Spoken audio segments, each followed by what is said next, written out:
MT media Odisha को subscribe करें, bell icon को ज़रूर दबाएं।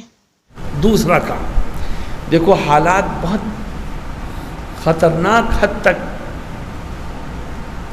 हमारे सामने आ चुके हैं और मज़ीद ख़तरे की घंटियां बजनी शुरू हो गई। इसलिए मेरे दोस्तों एक दूसरा काम भी करो, और वो दूसरा काम ये है कि आज से तय कर लो कि हम जिस गांव में रहते हैं, जिस शहर में रहते हैं, जिस इलाके में रहते हैं, वहाँ हम रहेंगे इस तरह से कि हम आपसी इख्तिलाफ को ख़त्म करके अपने अंदर यूनिटी और इत्तेहाद को पैदा करेंगे।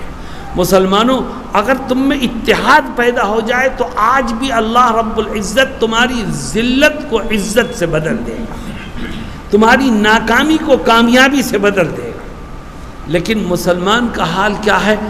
इख्तिलाफात की वजह से हिंदुस्तान जैसे मुल्क में मुसलमान वो कौम है कि जिसका वोट बेहैसियत होकर के रह गया है। आज तुम्हारे वोट की कोई कदर व कीमत नहीं है, तुम न किसी को बिठा सकते हो न किसी को हटा सकते हो। क्यों?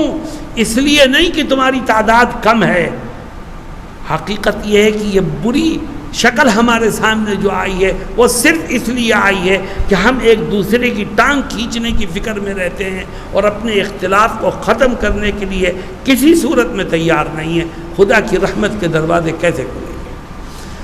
मेरे दोस्तों और साथियों, इख्तिलाफात ख़त्म कैसे होंगे?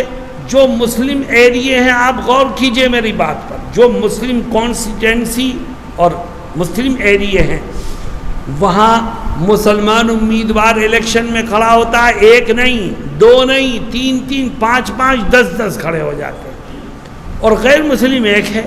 और हल्के में आबादी किसकी है? ज़्यादा मुसलमानों की।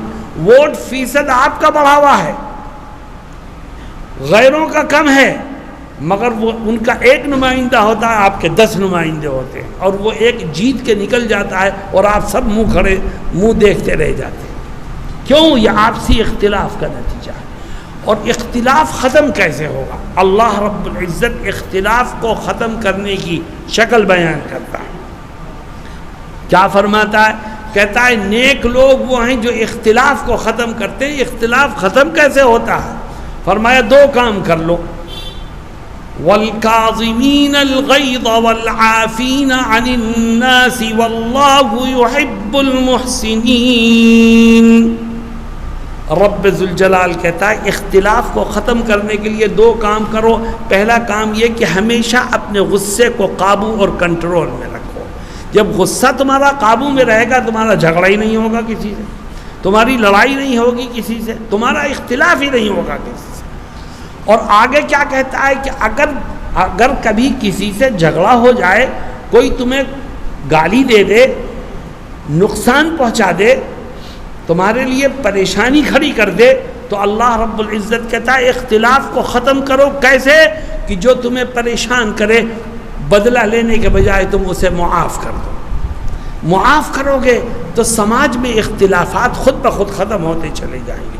पहली चीज़ गुस्से को काबू में रखो, दूसरी चीज़ बदला लेने के बजाय लोगों को मुआफ़ करो। इंशाअल्लाह इख्तिलाफात दफन हो जाएंगे और यूनिटी और इत्तेहाद खुद ब खुद पैदा हो जाएगा। आज मुसलमानों के अंदर इख्तिलाफ इतना बढ़ गया है कि हकीकत यह है कि महल्ले में रहने वाले 2 आदमी एक जगह बैठ करके एक साथ मोहब्बत और प्रेम से खा लें, इसका भी तसव्वुर निकल चुका है। और जो कुछ है वो ज़ाहिरदारी है, अंदर नफ़रत के सिवा कुछ नहीं। अल्लाह अकबर। अल्लाह रब्बुल इज़्ज़त फरमाता है कि मैंने जो तुझको दिया है तू उस पर खुश हो जा, और जो मैंने तेरे पड़ोसी को, तेरे दोस्त को, तेरे भाई को, तेरे रिश्तेदार को दिया है वो उस पर खुश हो जा, तो आपस में इख्तिलाफ और नफ़रतें ख़त्म हो जाएंगी। आज हमारे दिल का हाल ये है कि हम किसी को अपने से बढ़ता हुआ देखने के लिए तैयार नहीं हैं। कोई दुकान खोल ले, हमारे पेट में दर्द, कोई अच्छा घर बना ले, हमारे पेट में दर्द, कोई इज्जत की ज़िंदगी गुजारने वाला हो जाए तो हमारे दिल में तकलीफ़ होने लगती है कि کہ اس نے صاف کپڑے کیسے پہن لیے، یہ 2 چکے کی گاڑی پر کیسے چل رہا ہے، اس نے اپنا گھر کیسے بنا لیا۔ یہ ساری نفرتوں کی علامتیں ہیں، اختلاف کی بنیادیں ہیں، ان کو ختم کر دو، ختم کر دو۔ کیوں؟ اس لیے کہ نبی کریم صلی اللہ علیہ وسلم فرماتے ہیں کہ اگر تیرے دل میں کسی کے لیے تھوڑی دیر کے واسطے حسد اور جلن پیدا ہو گئی تو یاد رکھ یہ چند منٹوں کی حسد اور جلن تیری 60 سال کی عبادت کو جلا کر کے خاک کر دے گی۔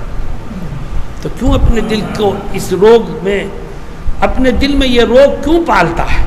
دل کو صاف کر، کیونکہ اس کو اگر عزت دی ہے تیرے رب نے دی ہے، اس کو نیا گھر بنانے کا موقع دیا ہے تیرے رب نے دیا ہے، اس کے لیے ترقی کی راہیں کھل رہی ہیں، خدا نے کھولی ہیں، تو کون ہوتا ہے اس پر اعتراض کرنے والا؟ میرے دوستوں اور ساتھیوں، آج سے طے کرو کہ ہم اپنے دلوں کو ہر ایک کی طرف سے صاف رکھیں گے اور اختلافات کو ختم کریں گے۔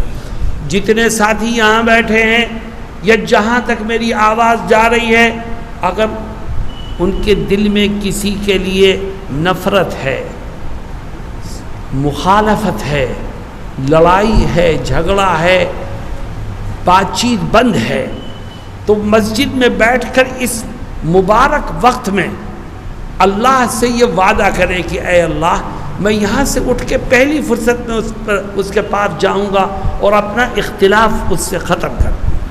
جو بھائی اس کے لیے تیار ہو؟ میرے دوستو، تم ادھر اختلافات کو ختم کرو گے، ادھر خدا کی رحمت کے دروازے کھلتے چلے جائیں گے۔ ورنہ یاد رکھو، خدا کو نہ میری ضرورت نہ تمہاری ضرورت۔ اللہ رب العزت ہمارے لیے ان باتوں پر عمل کرنا آسان فرما دے۔ دوسرا کام یہ کہ آپس کے اختلافات کو ختم کر کے اپنے اندر یونیٹی اور اتحاد کو پیدا کرو۔ اختلاف ختم ہوگا غصے کو قابو میں رکھنے سے، اور اختلاف ختم ہوگا بدلہ لینے کے بجائے معاف کرنے سے۔ اللہ رب العزت مجھے اور آپ کو کہنے اور سننے سے زیادہ عمل کی توفیق سے مالا مال فرمائے۔ وآخر دعوانا ان الحمد للہ رب